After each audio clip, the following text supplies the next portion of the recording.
Ada juga mobil mogok, entah karena bawa ikan asin atau bawa sesuatu, ada tuh.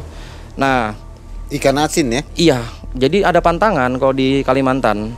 Kayak kami ini misalkan perjalanan jauh lewat hutan, misalkan kami bawa ikan asin atau telur, terasi, itu sebenarnya pantangan kalau bagi kami yang ngerti. Itu kai-kai atau kakak-kakak ini noleh ke kami ke arah mobil kami sambil matanya melotot besar, mulutnya senyum seringai, lebar banget senyumnya, noleh ke kami. Begitu noleh begitu, kami ya creepy ngelihatnya. Yang tadinya kami ketawa, diem langsung. Seperti area yang pernah ada mobil kecelakaan sama truk, entah gimana nabrak atau gimana, dia masuk jurang. Itu semua penumpangnya meninggal. Dan itu infonya mereka di bagasi belakang atau intinya di mobilnya itu bawa barang-barang antik, jenglot, rantai babi, macam-macam lah dibawanya barang-barang itu. Tapi saya nggak melihat jelas mukanya, cuman saya lihat persis perawakannya. Dia itu ya kayak ninja di dahan pohon.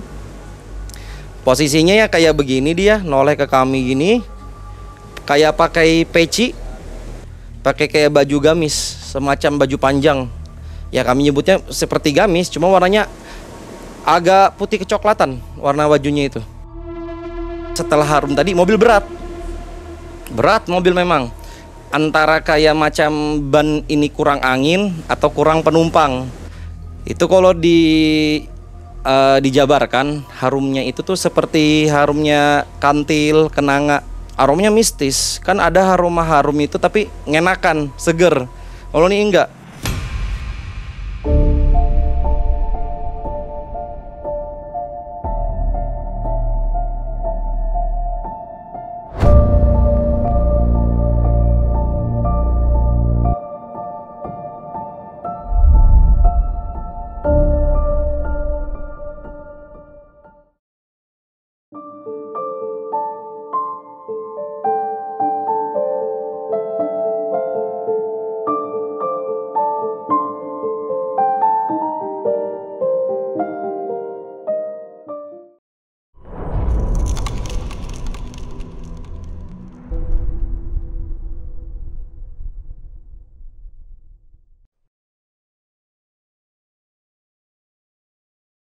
Assalamualaikum warahmatullahi wabarakatuh.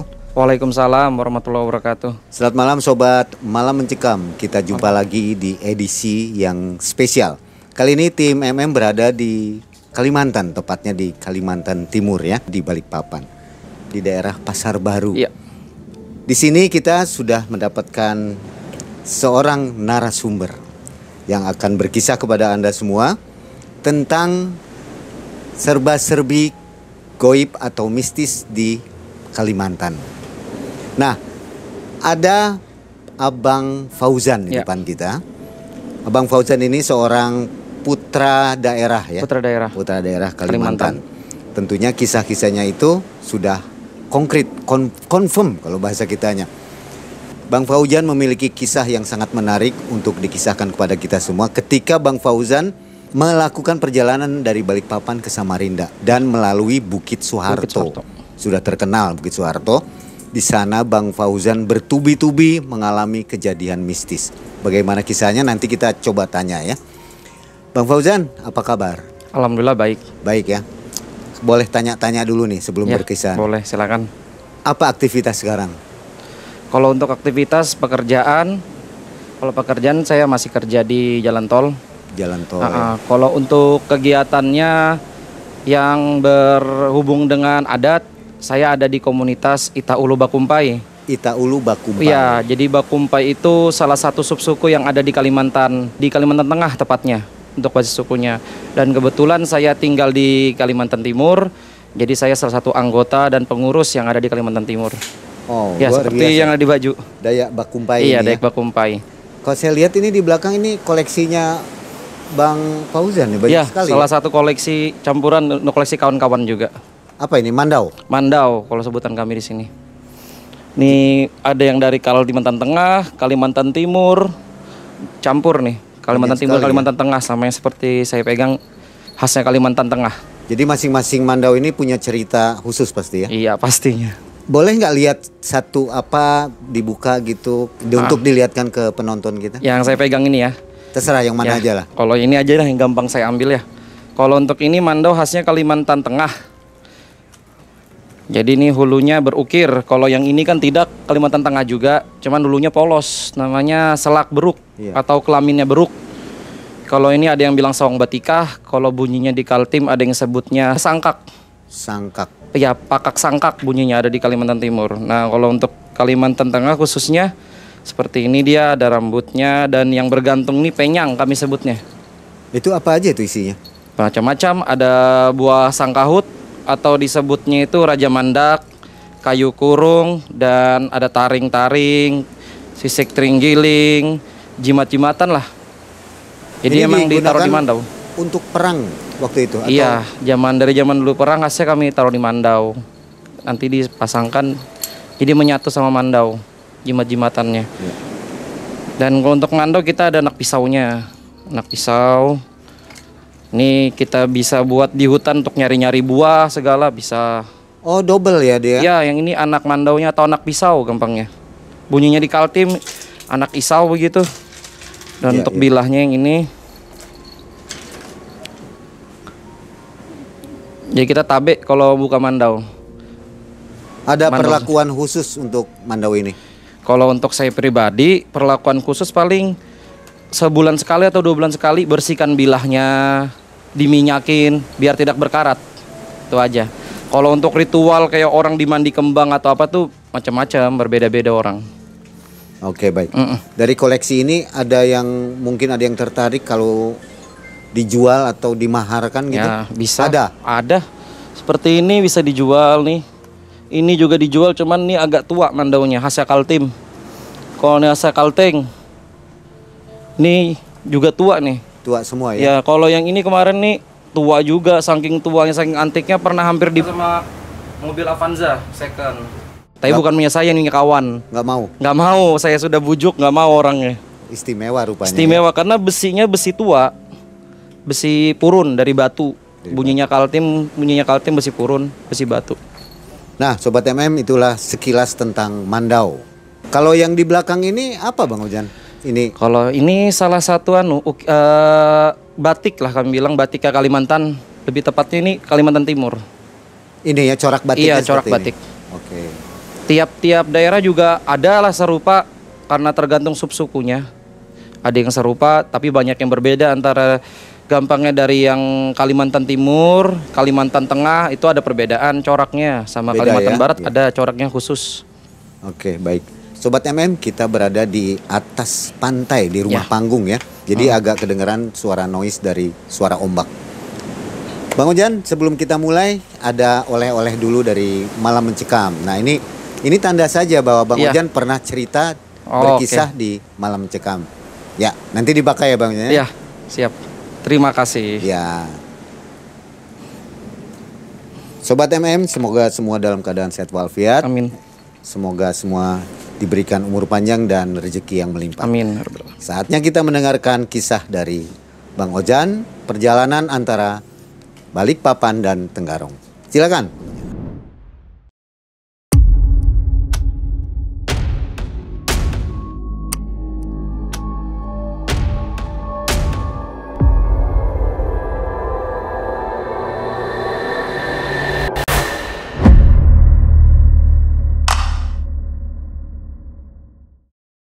Jadi kisahnya ini berawal di tahun 2015. Di situ posisinya awal tahun. Saya masih berkuliah saat itu. Di situ ada acara di Tenggarong. Tiap tahun itu selalu ada acara, nama acaranya Kukarokin Fest. Kukarokin Fest itu dari berapa tahun sebelumnya sudah diadakan, acara dari pemerintah setempat. Jadi acaranya itu terbilang acara rock atau metal, acara besar. Festival rock maksudnya. Festival rock metal gitu.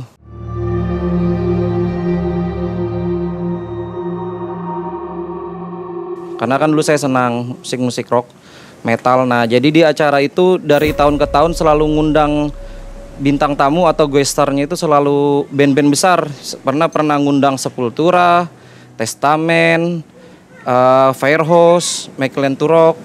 Nah, itu di saat dari yang Sepultura Testament saya selalu ikut sama kawan-kawan.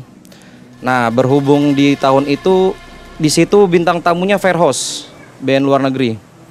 Jadi saya dan kawan-kawan memang niat dari sudah tahu ada info memang niat mau pergi. Nah, karena di saat itu saya masih berkuliah, jadi saya sempat agak susah mau pergi untuk izinnya. Jadi atur bisa saya itu buat izin dari kampus dengan ada alasan lah. Nah, di situ pergi karena dibujuk kawan juga. Jadi kawan bilang, "Kamu kan yang paling jago nyetir." Bahasanya tuh, ada punya SIM juga, sedangkan kawan saya yang berlima nggak punya SIM. Nah, jadi saya kayak macam dijamin lah, kamu yang nyetir, kamu nggak, karena kami mobil ngerental mobil. Nanti mobil rentalnya bensinnya kamu gak ikut ngisi lah, kami semua nanti makan dibayarin, kamu cuma nyetir aja pulang pergi. Saya bilang oh oke, siap. Nah, jadi udah di hari hanya kami berangkat itu kami mulai dari siang. Ada yang menyusul juga, itu berdua satu motor. Nah, di perjalanan itu kami dapat info kawan yang nyusul kecelakaan daerah Bukit Suharto. Jadi itu ada jalan tuh semacam kayak persimpangan, kayak jembatan gitu, persimpangan dua. Nah, di sebelum persimpangan jalan terbelah dua itu ada semacam patok beton besar. Jadi kawan saya nabrak di situ. Kakinya patah, kalau nggak kaki tangan, saya agak lupa itu, pokoknya ada yang patah. Nah, jadi kawan dipulangkan, saya tanyalah dengan kawan yang lain. Apa mau balik aja? Saya bilang nih ada kawan kecelakaan. Kawan saya yang bilang, udah nggak apa-apa, sudah diangkut kok, ke bawa ke rumah sakit, kita lanjut aja. Nah, jadi lanjutlah pergi. Nah, di situ saya pergi itu berenam. Ada Ijal, ada Eja, ada Nando, ada Edi, satunya Abam. Nah, jadi kami berangkat. Nah, di situ tuh kami sampailah ke acara. Seperti biasa, sebelum masukkan acara di salah satu stadion yang ada di Tenggarong. Nah, jadi kami itu makan siang dulu, baru kami lanjut ke stadion. Stadion acara sudah mulai itu dari jam 12 siang. Sudah mulai rame, band pembuka, ada Coil, ada Dead Squad itu. Dan acaranya itu gratis, memang programnya pemerintah yang menjabat saat itu.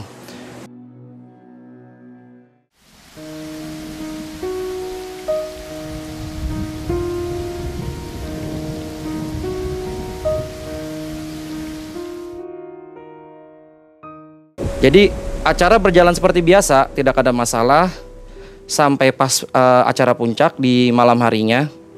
Di situ saya ini entah karena telat makan atau gimana, badan langsung kayak sakit, kayak meriang, kayak orang mah kambuh. Nah, di situ saya putuskan nggak lanjut nonton. Saya ke mobil tidur, rebah-rebahan lah, walaupun nggak bisa tidur saya rebah-rebahan. Itu pas waktu Coil saya kembali ke mobil.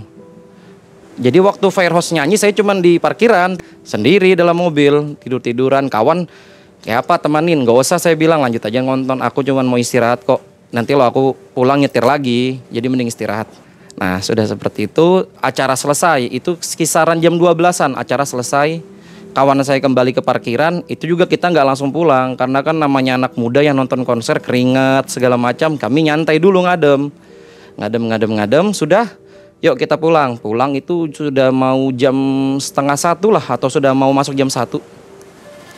Nah, kami perjalanan pulang dari arah Tenggarong itu kalau mau ke Balikpapan atau Balikpapan ke Tenggarong, Balikpapan ke Samarinda, itu pasti lewat yang nama areanya Bukit Suharto. Dan itu areanya itu yang kami bilang Bukit Suhartonya yang agak sepi, angker, yang sudah kanan kirinya hutan, itu mulai dari, gampangnya kami nyebutnya dari kilometer 51 itu sudah mulai agak sepi. Walaupun nanti di kilometer 55 atau 54 begitu, itu ada warung panjang, warung-warung tempat persinggahan untuk istirahat.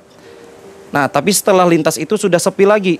Sampai nanti kita ketemu nama daerahnya Batuah, Lojanan, situ mulai ada rumah-rumah penduduk ramai. Kalau yang daerah Bukit Suhartonya masih hutan.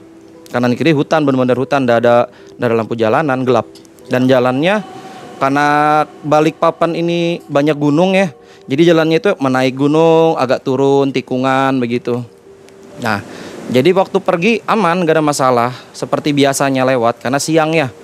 Pas pulang, itu kami arah pulang, karena kawan-kawan saya ini yang namanya kita anak muda nonton konser, nggak bisa diam. Jadi banyak yang lelah kawan-kawan nih, banyak yang lelah kawan-kawan. Sebagian sudah pada tiduran di mobil. Cuman ada satu kawan saya yang namanya Ijal, dia ini mabukan lah kalau naik mobil mabuk darat. Jadi dia minta duduk di depan kiri saya. Saya bilang, kalau kamu duduk di depan harus tahan melek, saya bilang, tahan matamu. Karena nanti nemenin saya ngobrol, saya bilang, nemenin ngobrol biar saya nggak ketiduran di jalan, bahaya nih saya bilang kan. Karena jalan banyak dilalui truk juga. Nah, jadi iya bilang kawan saya, sip. Itu posisi sekitar jam 1 posisinya. Sekitar jam 1-an kami itu mau pulang. Kami lewat itu, nama daerahnya itu ada Gunung Lipan disebutnya. Nah, jadi di daerah Gunung Lipan tuh banyak mobil-mobil termundur, entah karena keberatan beban atau karena nggak kuat nanjak gimana, atau gangguan goib, kami nggak kurang paham. Padahal gunungnya nggak begitu tinggi, cuman agak panjang jalurnya itu. Karena juga bawahnya tikungan ya, jadi tikung, abis nikung langsung naik. Ya otomatis mobil nggak kuat ya. Tapi posisi saya waktu itu aman aja naik, pelan, ngerayap lah bahasanya. Sudah naik, santai, pelan. Karena buka kaca dan kita agak pinggir jalannya karena pelan, itu di kiri saya itu ada kakek-kakek, atau bunyi kami sini bilang kai-kai. Itu dia ada di pinggir jalan, persis pinggir jalan, pakai baju, kayak baju bukan batik lah, baju kemeja lengan panjang kayak macam flanel ya. Nah, jadi di situ dia tuh seperti membungkuk, tapi tidak bungkuk orangnya, seperti menunduk, sengaja menunduk seperti mencari sesuatu di tanah.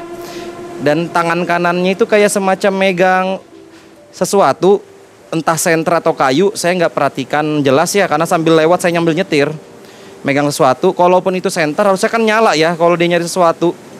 Enggak. Jadi saya lewat ngelihat, kawan saya juga ngelihat, yang utamanya yang kiri saya ini Ijal, dia ngelihat persis. Dia ngelihat, sempat nyeletuk. Ngapain tuh kai-kai? Nyari apa? Kita ketawa. Nyari istri kah? Bercandaan kami kan, nyari istrinya kayak itu. Kami ketawaan. Sudah kami ketawaan itu, padahal kami ngerasa ngomong gak begitu nyaring. Itu kai-kai atau kakak-kakak ini noleh ke kami, ke arah mobil kami, sambil matanya melotot besar, mulutnya senyum seringai, lebar banget senyumnya, noleh ke kami. Begitu noleh begitu, kami ya creepy ngelihatnya. Yang tadinya kami ketawa, diem langsung.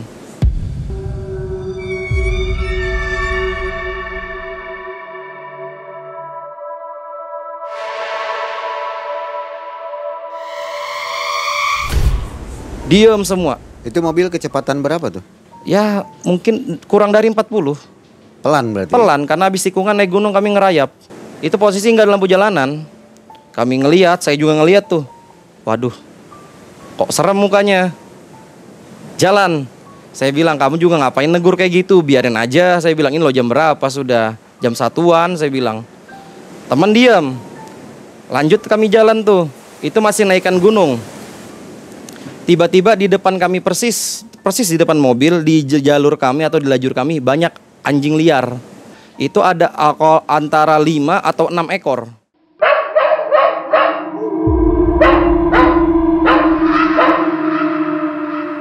Dia berjejer gitu, ngarah ke sana. Ngarah ke searah sama kami, tidak berlawanan, tidak menghadap kami, tapi ngarah ke sana. Karena banyak anjing ya, saya ngasih lampu dim sama klakson-klakson. Itu anjing kan kalau ya hewan begitu, kalau ditegur begitu harusnya kan langsung bubar aja. Nih anjing cuman menoleh ke belakang, noleh ke kami, noleh diem. Habis itu diem gini kembali ke arah sana, ke pinggir. Habis ke pinggir tuh anjing, kami lewat, anjing itu kayak baris, kayak ngeliatin kami gitu aja. Nggak ada yang degong, nggak ada yang, ya biasanya kalau anjing kan malam hiperaktif, nih nggak cuma ngeliatin kami. Ya tapi kami anggapnya ya bukan sesuatu yang berarti lah, biasa aja, kami anggap jalan lurus. Sudah di situ kami mau ke arah Lojanan. Di situ tuh ada habis tikungan kanan, lurus baru nikung kiri. Di kanan itu ada semacam kayak tugu beton. Di atasnya itu ditaruh mobil, bangkai mobil bekas kecelakaan. Jadi ya kami ini biar ada mencairkan suasana, bercanda-bercanda kan. Jadi saya negur. Itu tuh mobilnya si itu Adul. Anaknya Madani yang kecelakaan, ya, hancur itu ya. Tuh mobilnya tuh taruh di sini, kami ketawaan. Kawannya nyeletuk aja, masa mobilnya sampai sini, ketawaan gitu, bercandaan lah, nyairkan suasana gara-gara yang tadi lihat kakek-kakek melotot itu. Nah,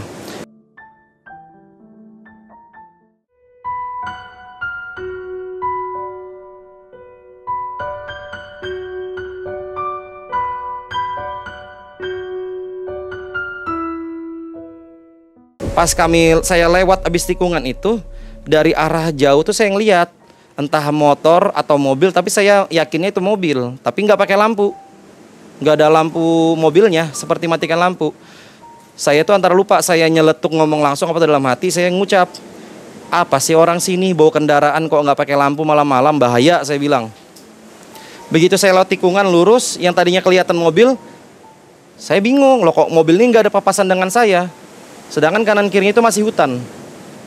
Itu masih daerah Lojan, mau masuk Lojanan, belum masuk Bukit Suharto. Saya nggak tahu, kawan saya ini yang kiri saya liatin tuh ya kayak bingung juga. Tapi kami nggak ada yang negur, biar aja. Jalanlah sudah, lancar tuh jalanan, nggak ada masalah. Sampailah kami masuk area Bukit Suharto. Di area Bukit Suharto memang top lah kalau dibilang. Area topnya Kalimantan Timur. Di situ tuh beraneka ragam cerita. Ada yang orang melintas ngelihat manusia di pinggir jalan. Yang logikanya situ nggak ada rumah. Nggak ada rumah warga. Orang berdiri, perempuan gitu. Ya kalau orang lihat seperti manusia. Cuman logisnya nggak ada lah manusia di arah situ. Pinggir jalan tengah malam. Ada yang pernah orang lihat harimau. Bukan macan ya. Kalau macan ada masih di Kalimantan, macan dahan. Kalau harimau kan memang adanya yang di zaman dulu harimau Jawa atau harimau Sumatera. Kalimantan nggak ada sekarang harimau. Ada juga mobil mogok, entah karena bawa ikan asin atau bawa sesuatu. Ada tuh. Nah, Ikan asin ya? iya, jadi ada pantangan kalau di Kalimantan. Kayak kami ini misalkan perjalanan jauh lewat hutan, misalkan kami bawa ikan asin atau telur, terasi, itu sebenarnya pantangan kalau bagi kami yang ngerti. Tapi mungkin ada beberapa orang sini yang bisa nangkal itulah. Nah, sama ya mirip seperti orang bilang kepunan kopi, ketan, singkong gitu. Di sini ada gitu.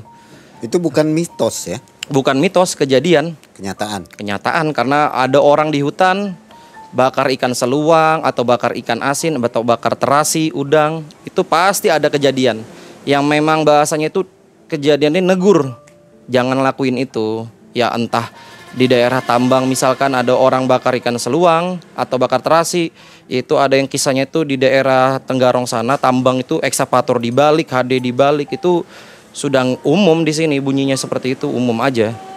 Nah, jadi posisi itu saya nggak tahu ya, kawan-kawan saya yang 5 orang ini ada bawa sesuatu apa.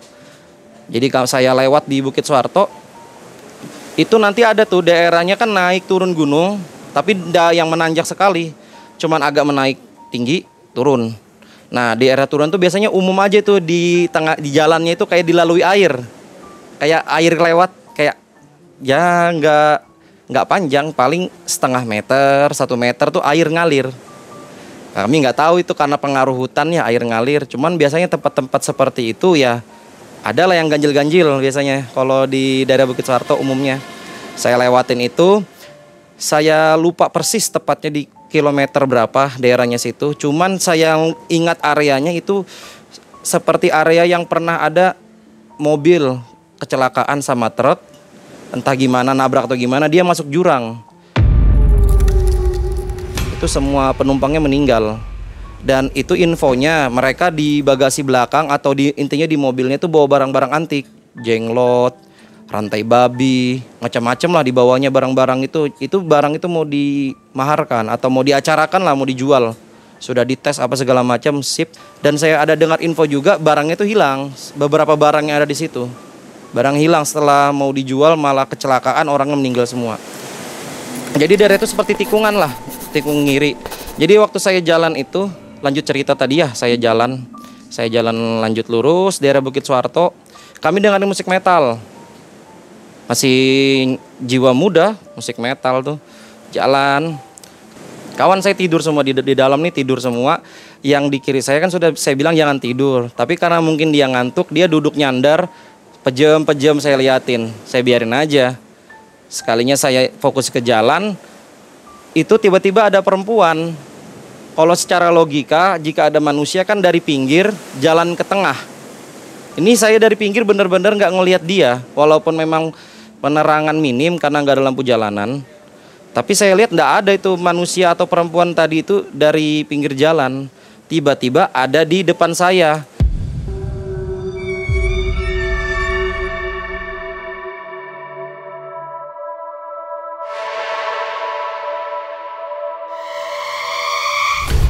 Jaraknya antara 10 sampai 15 meter lah gampangnya. Baju putih seperti manusia biasa, nggak kayak gambaran kuntilanak yang rambutnya acak-acakan, nggak, biasa. Posisi saya, mobil saya menghadap ke sana, perempuan itu menghadap ke kanan, seperti orang mau nyebrang dari kiri ke kanan. Jadi karena saya kaget ada manusia tadi itu, makhluk tadi lah di tengah jalan, ngelihat gitu ya pasti saya otomatis ngindarin. Kalau emang tahu itu hantu ya saya tabrak aja lah bahasanya. Cuman takutnya kalau manusia, entah orang ODGJ atau gimana kan kami nggak tahu ya. Saya sempat mikir sudah, saya ngambil kiri, jalan agak sempit, takutnya ngamblas. Saya putuskan ambil kanan, karena saya lihat dari arah depan nggak ada lampu menyorot. Yang dalam artian berarti nggak ada orang, arah berlawanan. Dan posisi belakang saya juga nggak ada pengendara lain. Emang terkenal sepi Bukit Suharto di saat itu, apalagi di jam seperti itu. Saya banting setir lah ke kanan, ternyata ban kanan saya ini, yang karena saya nyupir, ban kanan ini saya kerasa sudah larut ke luar jalan aspal. Ya ibarat itu sudah mau masuk jurang, bahasanya ban kanan saya ini. Ya? Iya, sudah licin. Karena kaget banting ke kanan tadi, saya banting lagi kembali ke kiri. Pas saya banting ke kiri, ternyata berlawanan saya ada mobil. Diklakson sama mobil itu, tet, sama nyorot lampu. Saya banting ke kiri, alhamdulillah aman. Sudah kembali ke jalur ini, kawan saya karena kena guncangan sama klakson tadi bangun. Kenapa? Bilang kawan saya. Saya bilang nggak apa-apa. Itu ada orang Kak di belakang. Bahasa kami tuh, kawan saya noleh ke belakang. Enggak kok, nggak ada orang. Nah di sini ada miskomunikasi. Maksud saya ada orang itu, ada manusia nggak yang berdiri di jalan tadi yang saya hindarin. Tapi karena kawan saya tadi tidur, dia nggak paham. Dia kira ini ada pengendara lain Kak di belakang. Tapi karena kayak kawan saya ini bilang nggak ada orang atau nggak ada pengendara lain, otomatis kan kawan saya pasti tahu di belakang tuh nggak ada manusia. Saya ngomong gitu, oh nggak ada, ya udah saya bilang. Kenapa Zan? Nggak apa-apa, aku bilang. Tadi aja ngetek dikit aja saya bilang. Saya gitu aja alasan, karena masih daerah Bukit Suharto, masih ya terkenal angker daerahnya. Saya jalan lurus, kawan saya ini ada yang ngucap di situ. Itu suara siapa? Nah kebetulan saya nggak dengar suara itu. Saya langsung menenangkan aja lah, biar nggak ada yang mikir itu suara apa. Saya bilang suara si itu, kami nyebutnya Jawa gitu, suaranya si Jawa kami bilang, atau Nando itu suaranya si Jawa. Kawan saya, masa dia tidur, bilang kawan saya. Oh, saya diam aja. Nah masih perjalanan di situ, masih dekat rentang waktunya itu, masih jeda waktunya masih dekat. Di situ kawan saya negur yang tadi tidur tuh bangun. Harum apa ini? Dia bilang. Itu memang posisi mobil kami buka kaca. Saya diam. Kawan saya yang di tengah Edi negur. Harum apa sih? Ini loh harum. Sudah nggak usah ditegur, bilang kawan saya. Begitu tadi kawan saya bilang jangan ditegur, itu mulai kami nyium harum. Mulai ada harum. Semua nggak tahu yang tidur ya, kan ada beberapa yang tidur. Di situ saya tanyalah, emang harum apa? Harum, bilang harum kembang. Saya bilang, udah biarin aja, nggak usah ditegur, saya bilang. Itu setelah harum tadi mobil berat mobil memang. Antara kayak macam ban ini kurang angin atau kurang penumpang. Itu kalau dijabarkan harumnya itu tuh seperti harumnya kantil, kenanga. Aromanya mistis. Kan ada aroma harum itu tapi ngenakan, seger. Kalau ini enggak. Hawanya juga kita mobil sepanjang jalan tuh nggak enak, sudah kayak pengap. Di situ sudah perjalanan tuh mobil makin berat, masih berat mobil itu. Saya jalan, kawan saya nanya, kamu kalau ngantuk gantian aja. Saya bilang enggak, sanggup aja. Enggak, tadi itu kamu kenapa? Ditanya kawan kan, tadi kamu kenapa kok banting kanan balik kiri? Saya masih nggak mau cerita, bosnya ada cewek tadi di situ. Saya tetap jalan, saya ngomong sama kawan, ini kita sudah lewatin warung panjang nih, mau lewatin warung panjang tadi yang banyak orang-orang istirahat, mau stop sini nggak? Saya bilang. Kawan-kawan nanya, kalau di tahu Sumedang aja gimana, bilangnya. Ada daerah situ jual tahu Sumedang, ya ibaratkan rest area lah kalau daerah jalan di situ. Oh ya sudah, daerah sana. Itu sudah jam 2-an. Nah jadi pas lewat tahu Sumedangnya tutup. Saya masih jalan, teman-teman ngomong, stop sini aja nggak apa-apa, biarpun tutup, kita istirahat. Tapi karena saya lihat tutup nggak ada orang, takut kejadian aneh-aneh lagi. Karena yang tadi itu betul-betul saya ngelihat itu beneran kayak manusia. Karena yang lain kan nggak ngelihat. Jadi yang lain nyuruh stop tahu Sumedang, tempat sepi nggak ada orang, saya nggak mau, lanjut aja saya bilang. Lanjut, begitu lanjut dari situ ada itu warung kopi di kanan jalan. Jadi kami ambil kanan, stop di kanan sudah. Pesan-pesan kopi lah saya bilang. Biar kita melekkan dulu, istirahat juga, istirahatin mobil. Di situ saya buka kap mesin mobil. Alasan saya sebenarnya nggak perlu buka kap mobil, dinginkan mesin nggak perlu. Saya buka kap mobil, yang lain sudah di warung, saya kelilingin mobil. Ngecek ban, karena saya tadi masih positive thinking aja. Ini pasti berat gara-gara ban kurang angin, karena penumpangnya full. Saya ngecek ban, nggak ada yang kurang angin. Malahan waktu saya nyium di dekat ban itu, harusnya ban itu kalau perjalanan jauh baunya bau kayak ban kebakar atau kampas kopling. Ini enggak, ya bau tadi, bau melati. Bau kantil kenanga. Saya cium, aduh, masih bau kantil kenanga. Cium ban sini, keliling saya dekatkan gitu kayak ngirup. Kanan kiri, depan belakang semua harum itu masih. Sama semua baunya. Sama semua baunya. Saya duduk di warung kopi, ngopi-ngopi minum. Teman saya nanya, ngebahas yang tadi. Tadi tuh siapa ya, kakek-kakek tadi itu, kai-kai tadi itu. Nyari apa? Saya diam aja masih, nggak mau ngejawabin. Teman-teman yang lain diskusi. Iya, apa itu ya? Ngapain itu? Kopi itu manusia, karena napak, bilang kawan saya. Napak, saya ngelihat itu, dia jalan tuh napak. Pakai celana bahan gitu, celana kain yang licin, pakai kayak kemeja itu. Dan memang sebelahnya kakek-kakek itu kuburan.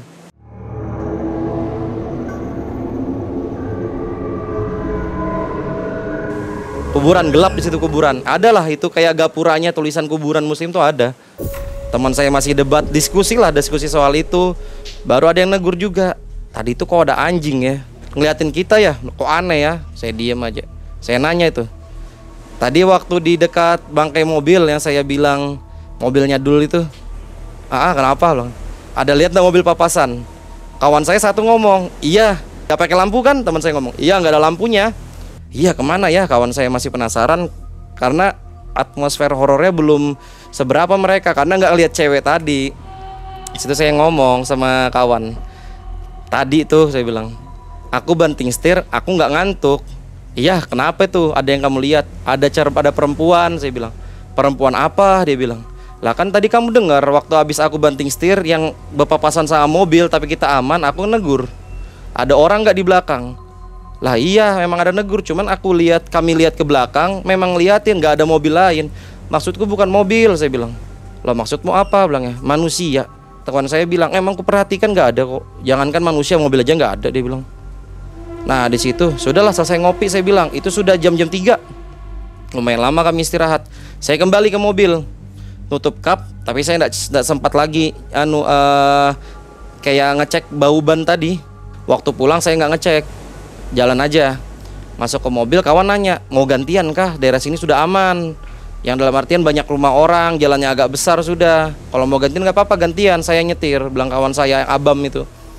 Nggak usah, aku aja aman kok, masih tahan juga mata. Jalan lanjut jalan, itu alhamdulillah aman, gak ada gangguan, gak ada apa-apa. Karena kawan-kawan melek semua setelah kejadian saya cerita tadi, ada cewek. Masa sih Jan, beneran kah? Ya bener, ngapain aku bohong? Ya kali aku bohong-bohong, ngetek kayak gitu aja gak ada maksud biar kalian bangun. Taruhannya nyawa kalau masuk jurang. Itu kan yang jurang saya bilang yang ada mobil masuk ke dalam sana yang saya bilang ini bawa barang-barang mistik tadi itu. Oh daerah situ ya? Iya saya bilang. Udah jalan lanjut sampai ke rumah kawan saya. Karena kami ini mobilnya mobil sewaan, jadi kami inisiatif, yuk rame-rame bersihin dalam mobil. Kita bersihin dalam mobil, cuciin. Itu sudah mulai subuh di rumah kawan saya di daerah Serat 3. Di situ kami cuci-cuci mobil. Di situ saya ingat tuh, saya cium bau ban. Saya cium, lah malah bau ban. Normal ya? Normal, kayak layaknya mobil habis jalan jauh. Bau ban saya bilang. Bau ban itu padahal sudah posisi stop parkir. Kami turun, ngobrol-ngobrol lumayan jauh sama kami cuci mobil. Masih cium bau ban itu mobil. Cium bau ban, kenapa kamu nyiumin ban? Bilangnya, nggak apa-apa, tadi habis kejadian tuh keselawatin aja ban, mudahan selamat, saya bilang. Oh begitu, iya. Ya sudah kami cuci-cuci mobil segala macam. Dudukan, kawan nanya, saya ceritakan yang kejadian tadi itu. Ketawa itu, ada yang lebih tua pada saya ya, ketawa dia. Ya kamu juga di sana aneh-aneh, bilangnya. Ada sesuatu jangan ditegur, biarkan aja, ngapain ditegur, diemin aja, bilang. Ya nggak tahu juga ini, saya bilang. gayanya pemberani, saya bilang. Begitu ada kayak gitu aja nggak ada yang ngomong, diem, saya bilang. Dan itu yang ya lucunya ya, kami bilang waktu kami dari perjalanan itu kami semangat nyetel musik metal. Begitu setelah kejadian, kami setelah warung kopi tadi kami lanjut jalan, itu musik berubah, ayat kursi, salawatannya Habib Syekh. Di situ saya mau ketawa sebelum menyetir. Nah, sudah begini aja baru tobat, saya bilang, musiknya.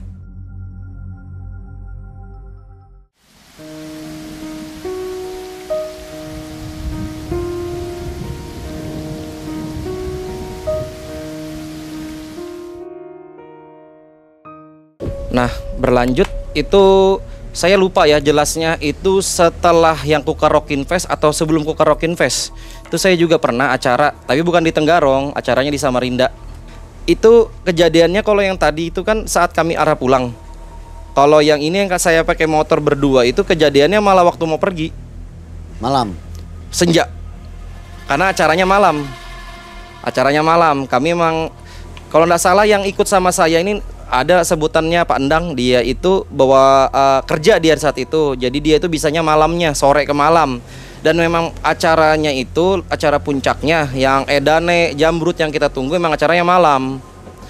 Jadi saya pergi bermotor tuh boncengan berdua. Berapa motor? Satu motor. Oh, satu motor Satu aja. motor berdua aja. Emang dadakan lah saya bilang. Karena saya senang jamrut, yang bawa motor ini, bapak satu ini juga senang jamrut. Umurnya lebih tua pada saya. Satu saya masih bujang. Dia sudah nikah, sudah punya anak, namanya Pak Endang. Nah, di situ saya waktu jalan pakai motor saya Jupiter MX di situ. Itu posisi senja, sudah mau masuk maghrib. Itu waktu maghrib, waktu kami lintas di Bukit Suharto, lintas di situ. Itu ya jalan kayak biasa, nggak ada masalah, nggak ada cerita apa-apa. Di situ saya sambil diam gini karena saya dibonceng, yang bawa motor dia. Saya diam lah senja itu. Saya mikir, apa ini senja-senja di jalan, ngomong diri sendiri. Orang harusnya di masjid, kita malah di jalan dalam hati itu. Saya diam begini, saya noleh lah ke atas. Jadi gini nih gambarannya, Bukit Suharto itu jalan yang kanan kirinya hutan. Jadi kalau ada pohon, penampakannya dari atas atau kita menghadap ke atas, posisi pohon ini kayak ngurung begini, kayak ngurung area jalan. Pohonnya ini, dahannya, rantingnya ini menyentuh ya? Iya, masuk begini. Ya, rimbun hutan.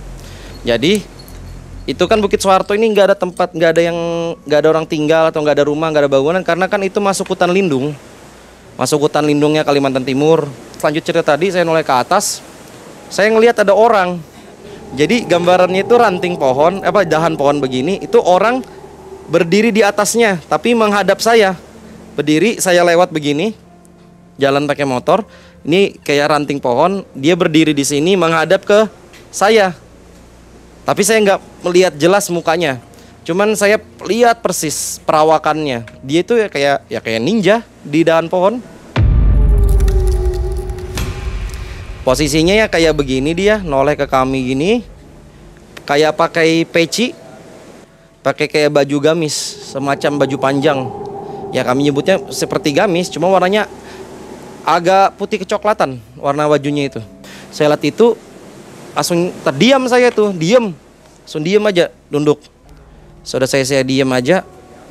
Nggak taunya yang bawa motor nih ngetek juga, mirip saya waktu bawa mobil, ngetek ke kanan, balik ke kiri. Saya kaget, loh Pak, kenapa? Saya bilang, tadi tuh belakang kok bisanya ada begitu? Ada begitu apa? Saya bilang, saya noleh ke belakang, nggak ada apa-apa. Ada apa emang? Ada beton, dia bilang. Ah, beton apa? Saya bilang, ada beton tinggi-tinggi 1 meter lah itu di tengah jalan tadi. Beton gimana sih? Ada beton cor-coran. Ah, masa sih? Saya bilang. Saya noleh ke belakang, posisi yang disebut tadi itu yang saya bilang tadi, banyak air ngalir, jalur air gitu.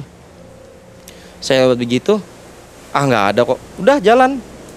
Sampailah kami ke acara. Sampai ke acara pas ya apes nih saya bilang. Karena waktu sampai acara saya nunggu edannya sudah selesai musiknya, sudah lagu terakhir. Lagu terakhir lanjut jamrut, karena terlalu rame kami agak pinggir nonton. Sudah selesai nonton, pulang balik. Itu malam, kami pulang jam 11, nggak tapi malam itu, karena acara selesai sekitar jam 10. Jam-jam 11-an itu kami sepakat waktu kami stop dulu di warung nasi goreng kami makan. Jangan ditegur ya kalau ada kayak gitu-gitu lagi. Siap saya bilang. Kalau ada apa-apa juga Pak, beton atau apa, tunggul, kita baik stop aja Pak. Kalau bisa hindarin. Kalau emang nggak bisa stop lah pada kita bahaya. Oh iya sip bilangnya. Saya tanya itu memang ke dia. Ada kayak emang cerita-cerita gitu ya. Oh ada banyak cerita, tapi bukan saya yang kejadian, cuman dengar-dengar dari kawan kejadian. Saya cerita tanya-tanya, ya ada perempuan di situ yang kadang orang stop di situ minta ikut tumpangan. Ada itu kisahnya juga tuh. Saya pernah dengar orang di stopin minta ikut tumpangan karena dari perawakan dan mencurigakan, stoplah dibawa orang itu. Dibawa jalan, tahu-tahu tengah jalan orangnya hilang kayak gitu. Tapi kalau yang kayak kisah orang ketemu makhluk-makhluk itu ya kalau untuk orang luar sudah sering daerah situ. Entah kayak pocong atau kayak kuntilanak sudah biasa memang ceritanya. Jadi kami biasa aja yang nggak wah kalau hal-hal begitu. Cuman kalau yang membahayakan diri sampai celaka itu yang parah sih menurut saya.